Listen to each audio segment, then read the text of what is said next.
Watch out here.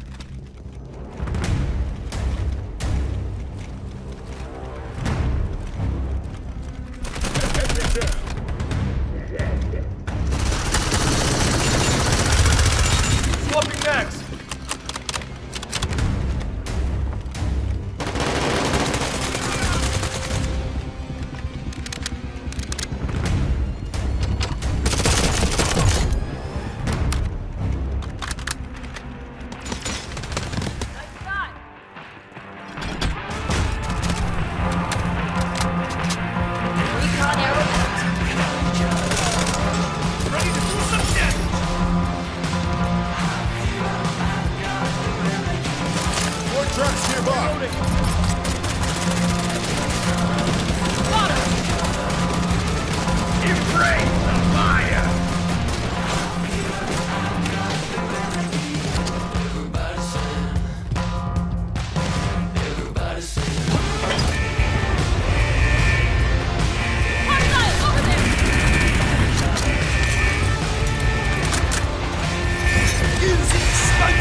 Shots fired! Shots fired!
is Oscar? Hey,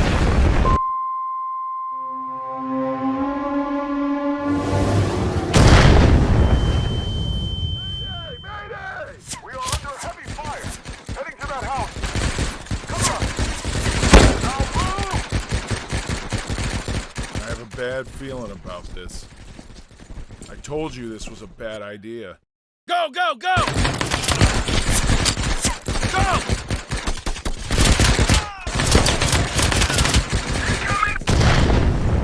We need to rebuild society from ground up.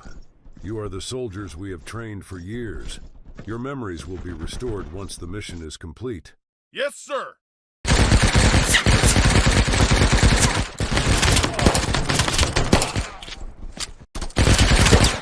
Incoming rocket!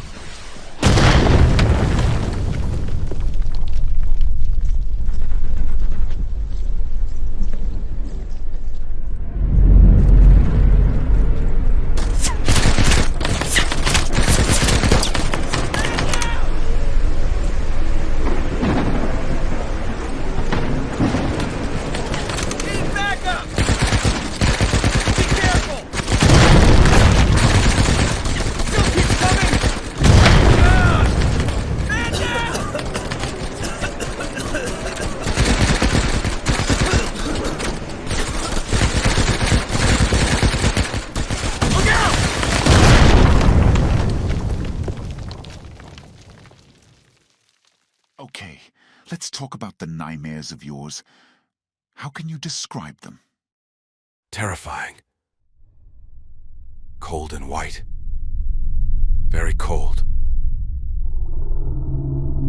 And much more than that.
the separate single-player introduction missions didn't work from a game flow perspective, since it took the player 1 hour to reach the co-op part of the game, and we just didn't want to cut the time by 80% and create a bad single-player experience by doing that.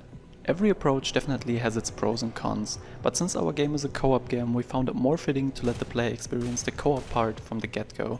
Now everything is just more fitting to the general vision we have for Projekt Z Beyond Order. However, to keep the story parts of those co-op missions, players will still have a different start cutscene depending on the character they are choosing. Another thing we haven't talked about for a long time is how we tell the story of Projekt Z Beyond Order.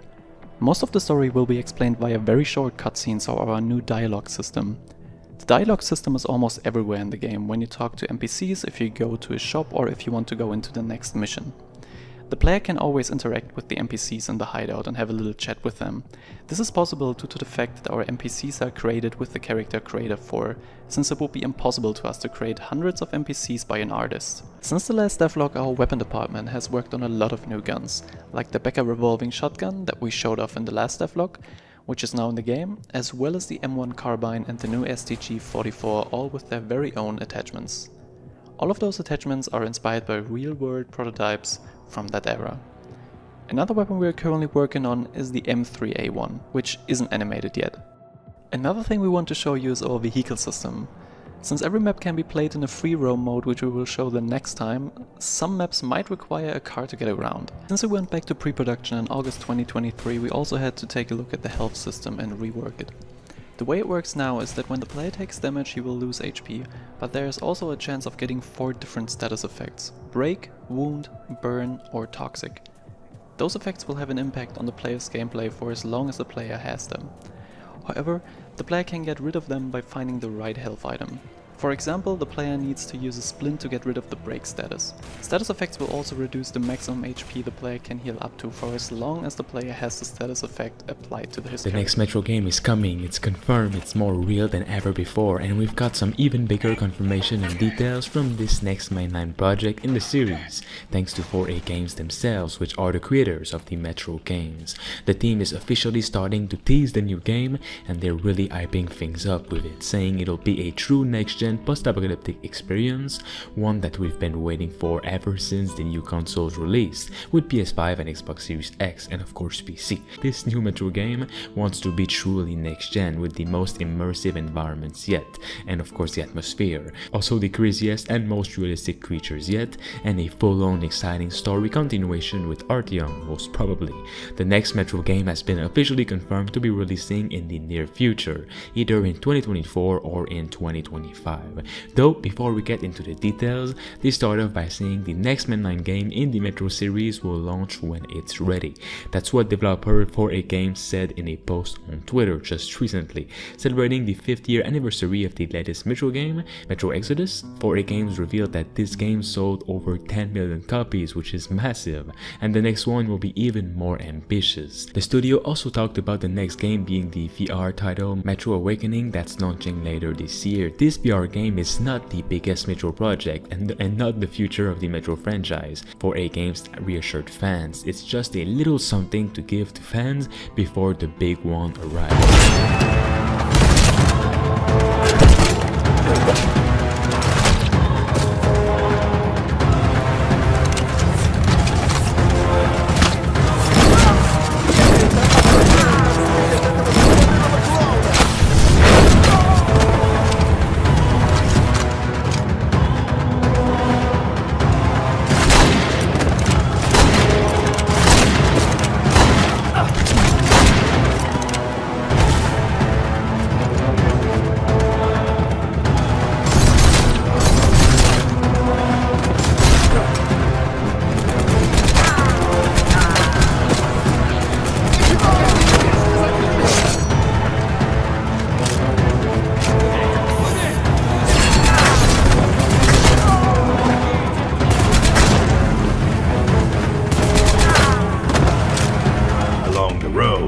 Exploring some more unexplored places. Also, there are no guides on the right part of the island, so no fast travel for you. By the way, fast travel in Pioneer is possible with the help of the guides only.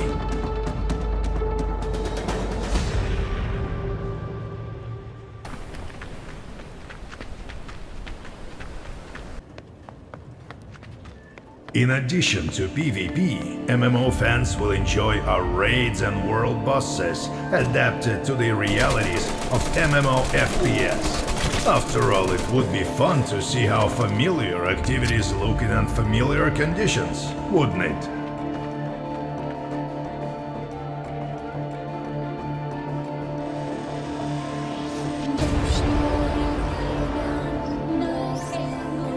Pioneer is a unique experiment.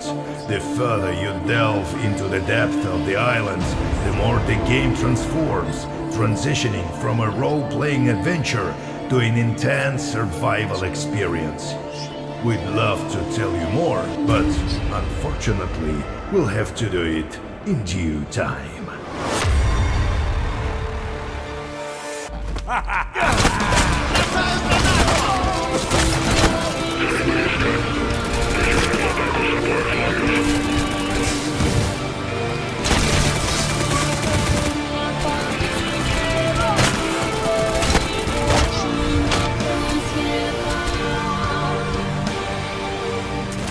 Mr. Bowman, your reservation at Manon Afis is in Cancel the reservation. Reset the procedure.